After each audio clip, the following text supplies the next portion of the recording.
We live in a world that is a confusing place that sends a lot of mixed messages. And because of that, I'm here today in part happy and in part sad. And if you look at the world around you, we deal with a lot of those emotions.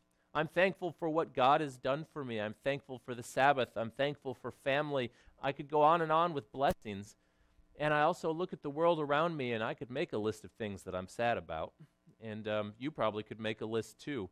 There's just terrible stuff that happens in this world around us. And whether you turn the news on or pick up a newspaper or watch an advertisement or the list goes on and on, boy, heaven can't come soon enough. Heaven can't come soon enough. I asked the question, and it's part of the sermon title, what I really want. I had an opportunity to see a pretty neat fireworks show over the 4th of July. I'd never done it before, but I went to downtown Madison, and they had an event called Shake the Lake. And you sit right on the edge of Lake, I believe Lake Monona, and people set up their chairs. They had a big carnival that was going on, and the fireworks go up right over the lake. And it was pretty neat. It was on a Saturday night, right about the time the sun went down. My wife and son and I met with the pastor of the Madison church, and we drove down to downtown Madison. We parked the car. We skipped the $20 parking, and we skipped the $10 parking. We found the $5 parking. And at that point, I said, okay, we'll stop here. Had our lawn chairs, and we went into the carnival area. And they tell me that there was a concert going on. I hadn't realized it was music because that's not what it sounded like to me. But maybe my ears are getting older, Becky. But we walked up to the lake, and right in the very center of where the fireworks were going to be, there were 4 openings for chairs, like the prime spots somebody had saved just for us. And we kind of looked around, how did these get here? And we opened our chairs and plopped them down and sat down real quick and looked around. And now there were people all around us, and it was the size of 4 chairs. And we watched the fireworks show, and it was a neat fireworks show. And the echo going across the lake was really cool.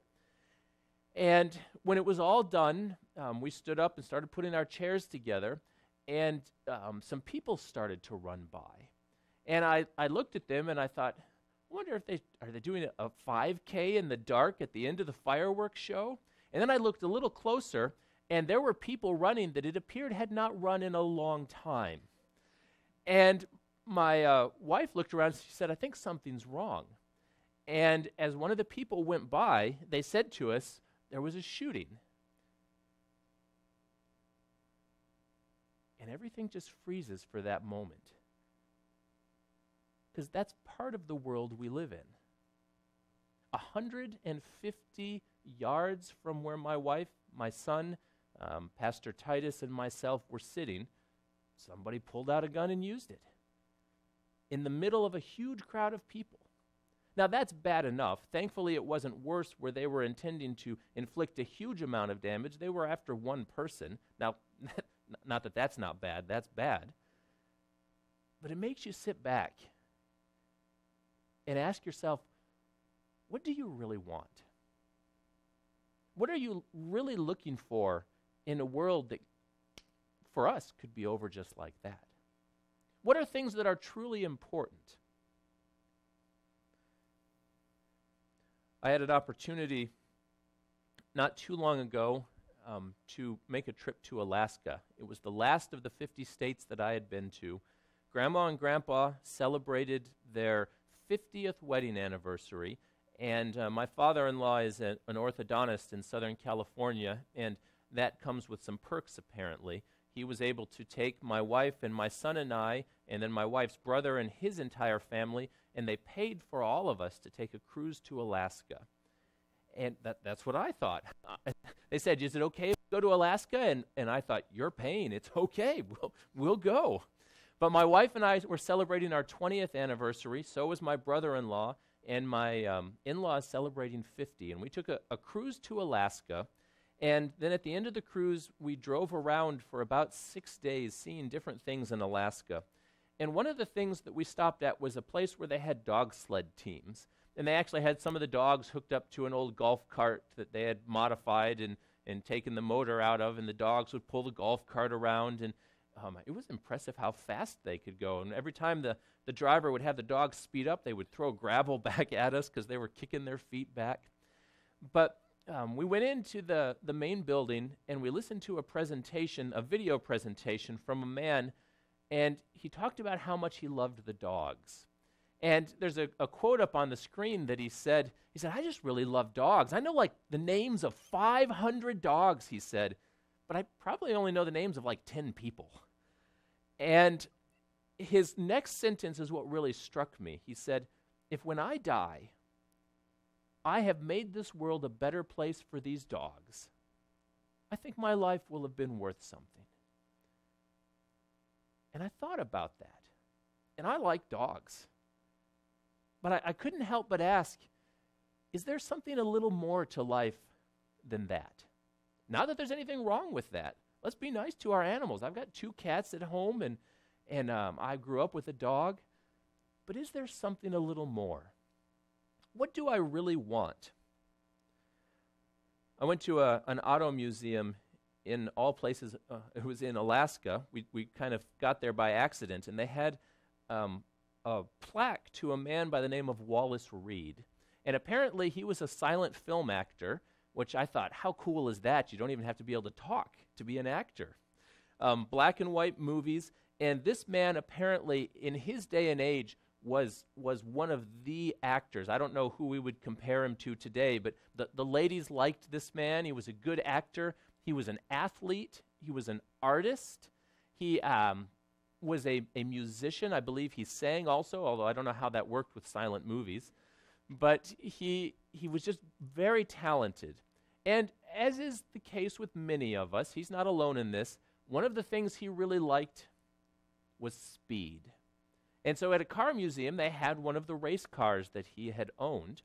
And it was a car that he had used when he was filming a movie. And the plaque goes on to say that at about 30 years old, he was filming a movie, and in one of these car scenes, he got into an accident, and he hurt his back.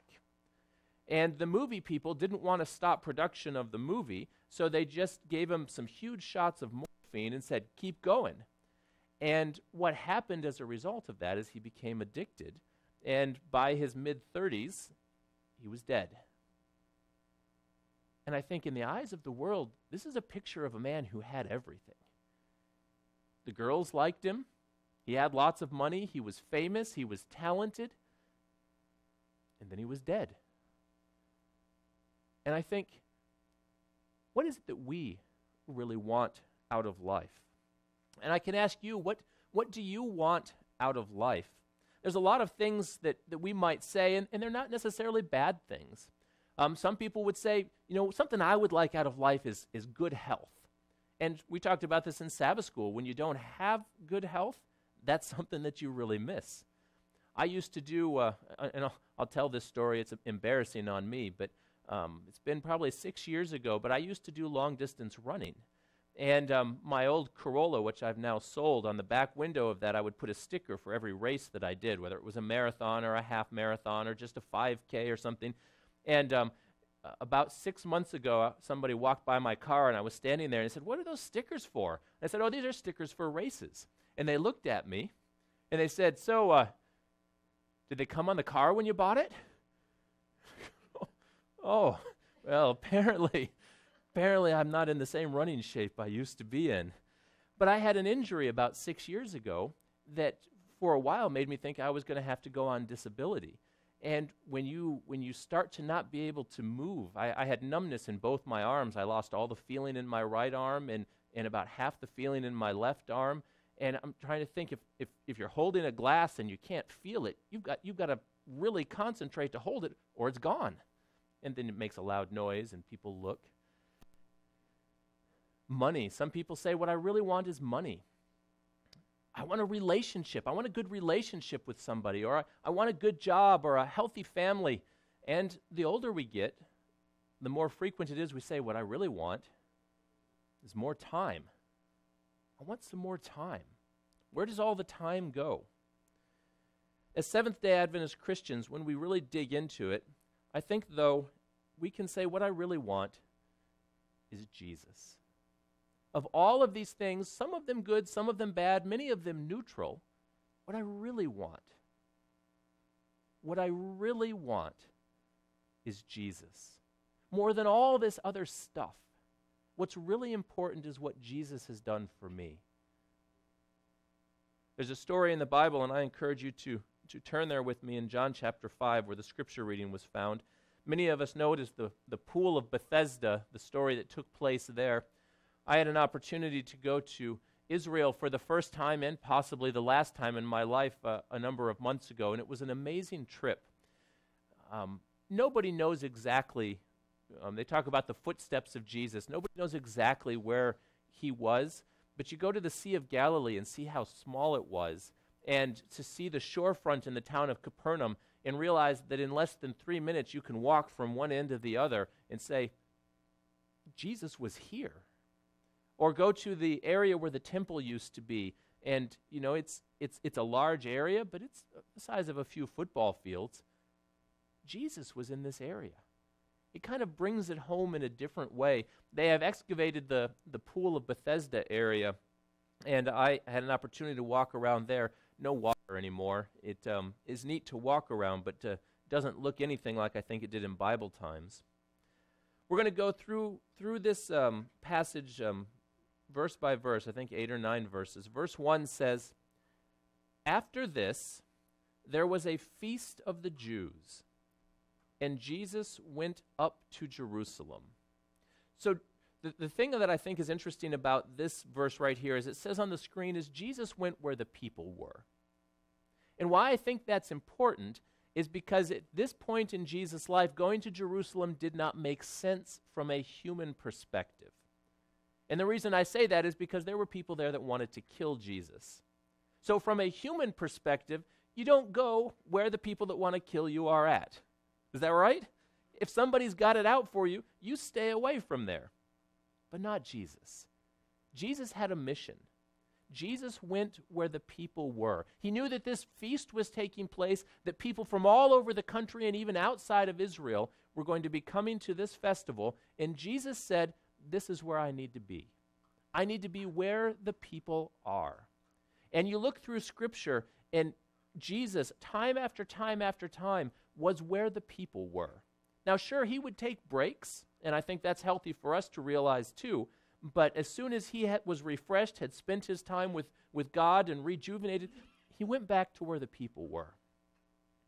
Now, he didn't always do what the people were doing.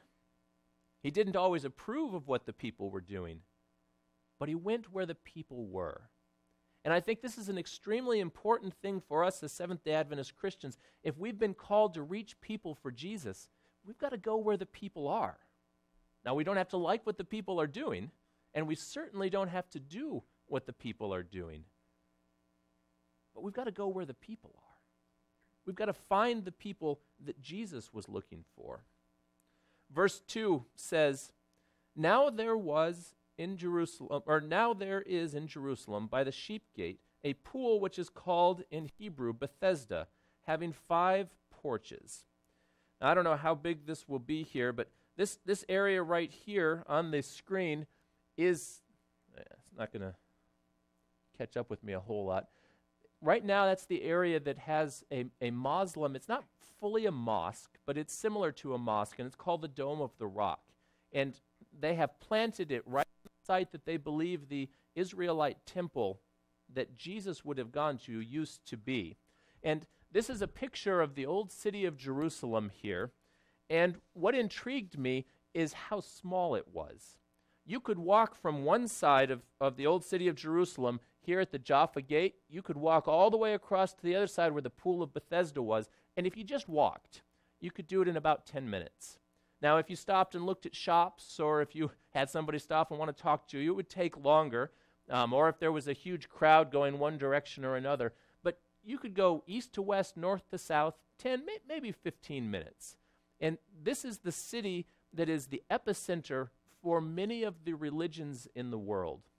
You have, in this section down here, they call it the Jewish quarter, And then next to the Jewish quarter right here, they have the Armenian quarter. And then above that, they have the Christian quarter up here.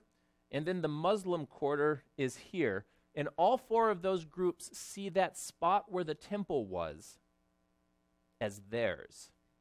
And they see it as the epicenter of importance to their religion. No wonder there's problems in the Middle East. There's no fences between those areas, but you can tell clearly when you cross the street and go from the Christian into the Jewish or into the Muslim or whatever section, the signs change, the shops change. My mom went on this trip with me and she got sick, and she's worked in the medical field most of her life. She knew exactly what she needed to feel better. We went into a Jewish pharmacy and she told the Jewish pharmacist, and he answered like they would answer here in the United States. You need a prescription. We went down the street to a Muslim pharmacy and she said what she needed, and he reached under the desk and pulled it out and said, here you go. And I mean, it's like living in a totally different world based on what part of that city you're in. My mom gave the money and was very happy to have the medicine. And I thought, how cool would that be? But I wouldn't even know what to ask for. So don't give me medicine. Advil, that was probably the only one I would know to ask for. So when Jesus is here, the Pool of Bethesda is right here. They call it the Lion's Gate now. Apparently it was called the Sheep Gate, which is interesting. Sheep and lions are vastly different from each other. But up here is where the Pool of Bethesda is. It would have probably taken Jesus maybe 5 minutes to walk from the Pool of Bethesda and come into the temple area. So when he's at the Pool of Bethesda, he is very close to the epicenter of the feasts that are taking place, the sacrifices that are being offered. And he went to the Pool of Bethesda because he knew he was needed. He knew that he was needed there. Let me read verse 2 again, and then we'll go on to verses 3 and 4. Verse 2, Now there is in Jerusalem by the sheep gate a pool which is called in Hebrew Bethesda, having 5 porches.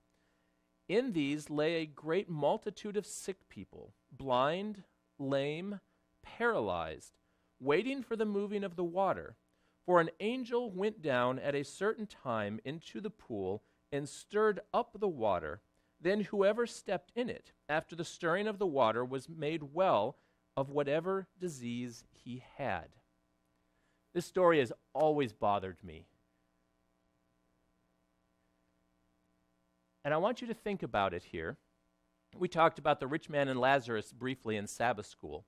The Bible, even though that illustration does not fit the biblical theology, it was an illustration that the people of the time were familiar with.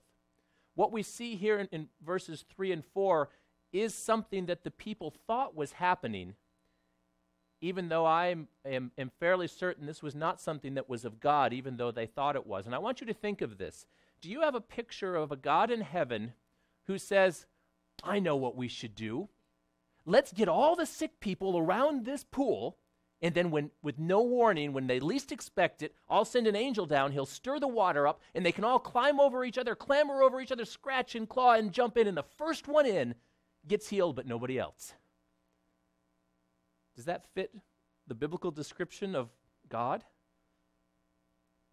But this was a teaching that many people in this era believed. And so they took over the porches at the Pool of Bethesda because in their minds, and I believe the religious leaders of the day were the ones that were perpetuating this, in their minds, when the water was stirred, if they could be the first one in, they would be healed. And I can't help but wonder in this day and age what things are perpetuated that are not true, but that's a whole nother sermon. But Jesus goes to this pool area, this Pool of Bethesda, with all of these people that are so desperate that they're hoping that the waters will stir and that they can get in first and be healed. And Jesus has the ability to heal every single person there. And if you know the story, he heals one. He heals one. Let's go on with the story. Verse 5. Now a certain man was there who had an infirmity 38 years. We'll go on to verse 6 in a minute, but think of that, 38 years. Some of you may be here and say, well, I've had an infirmity for 38 years. I know what that's like. And some of you here may not have seen your 30th birthday yet. This man was paralyzed and had been paralyzed for 38 years. He needed other people to do things for him. And he had at some point, out of desperation, got them, his friends, whoever, to bring him to the Pool of Bethesda in hopes that he could get into the water. And in verse 6, Jesus asks a question that I think is somewhat of an intriguing question. Verse 6, when Jesus saw him lying there, all the people there sick, but Jesus sees this lame man for 38 years. When Jesus saw him lying there and knew that he had already been in that condition a long time, he said to him, "Do you want to be made well?" I don't know if any of you have ever done any hospital visits, but when you walk into the room of a sick person, do you sit down and say, "So, want to get better?" If your spouse is at home and they have a cold, "So, are you hoping to feel better?" Those are some silly questions. But Jesus goes up to this man who for 38 years has been sick, and he asks the man, "Do you want to be made well?" And in verse 7, the lame man answers Jesus, but he doesn't answer the question. Verse 7, the sick man answered him, "Sir, I have no man to put me into the pool when the water is stirred up. But while I am coming, another steps down before me."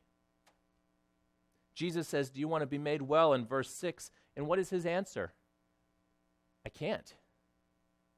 "Do you want to be made well?" "I have no way to be." "Do you want to be healed?" "It's impossible." Jesus says, "Do you want to be made well?" And the man thinks of all the reasons why it's never going to happen. I imagine maybe we can relate with that sometimes. When Jesus asks us to do something or offers us something, and our response is a list of all the reasons why it's not going to work or why it's not a good idea. I know I've been tempted to think I know better than Jesus. It's not a good idea, by the way. Verse 8, Jesus does not reprimand the man for not answering him. He doesn't even reprimand what could be interpreted as a lack of faith. In verse 8, Jesus looks at him. Jesus said to him, "Rise, take up your bed, and walk." I try to picture what that would have looked like. I first wonder, what would I have done if I was laying there? Hadn't been able to move for 38 years, and someone tells me, "Move." Would I have laughed? Funny.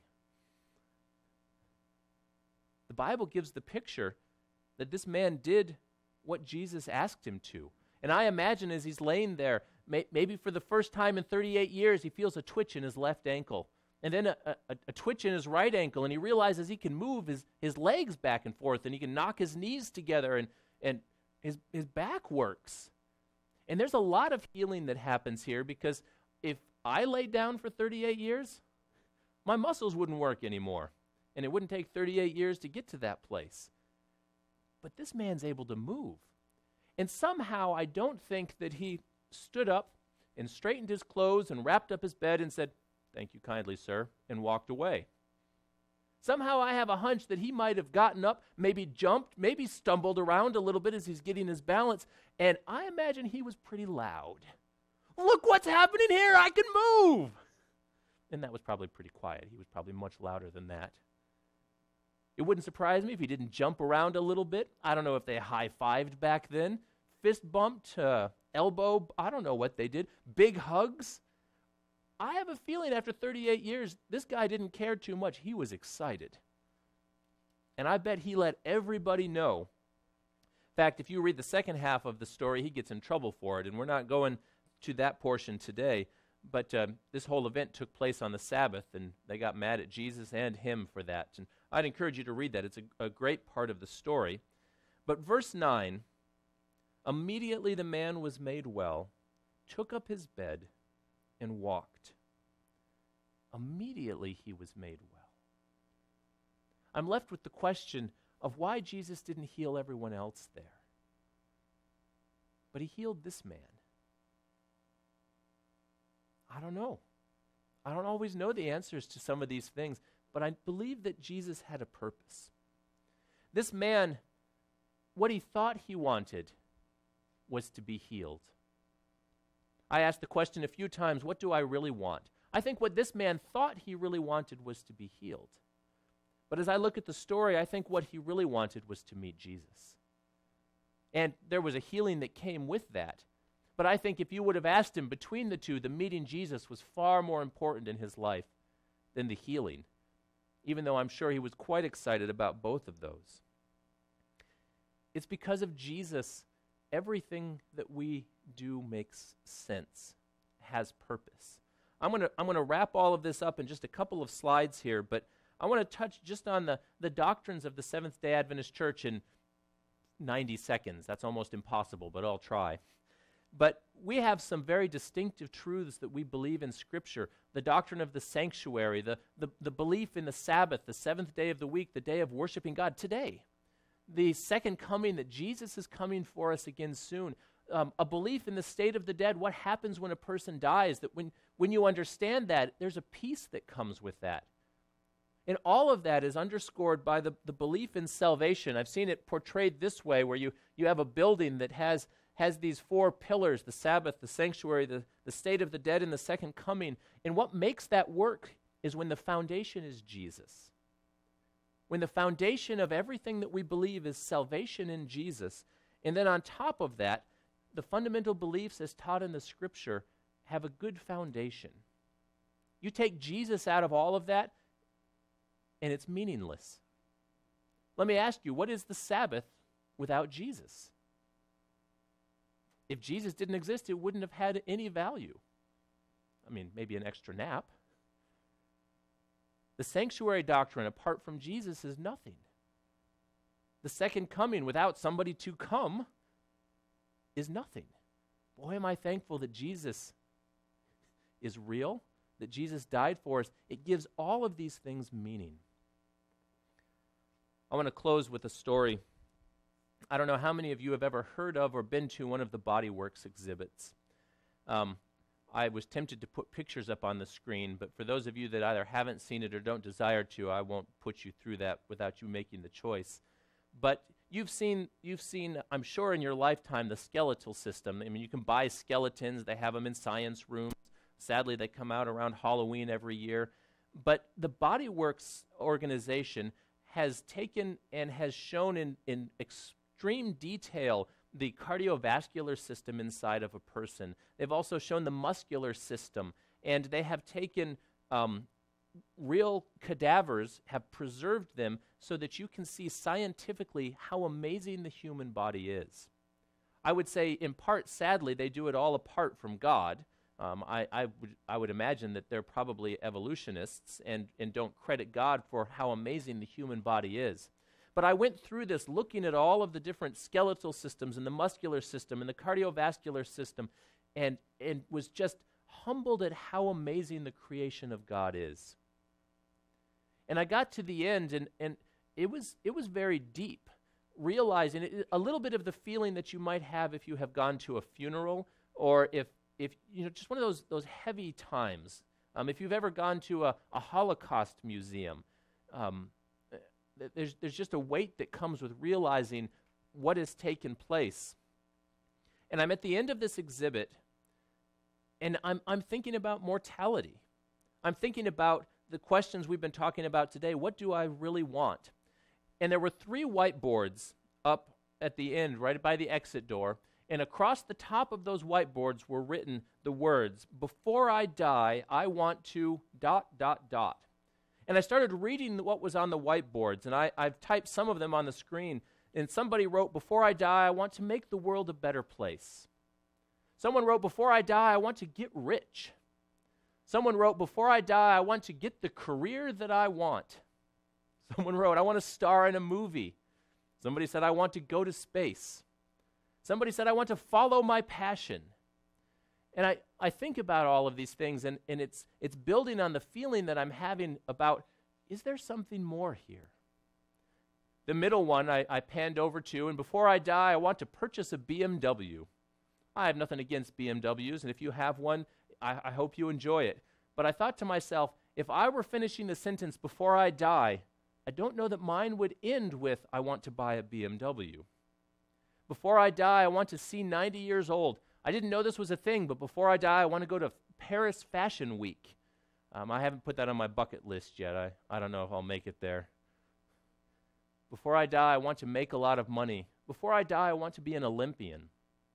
Many of these things are not bad in and of themselves, but I keep asking, is there something more?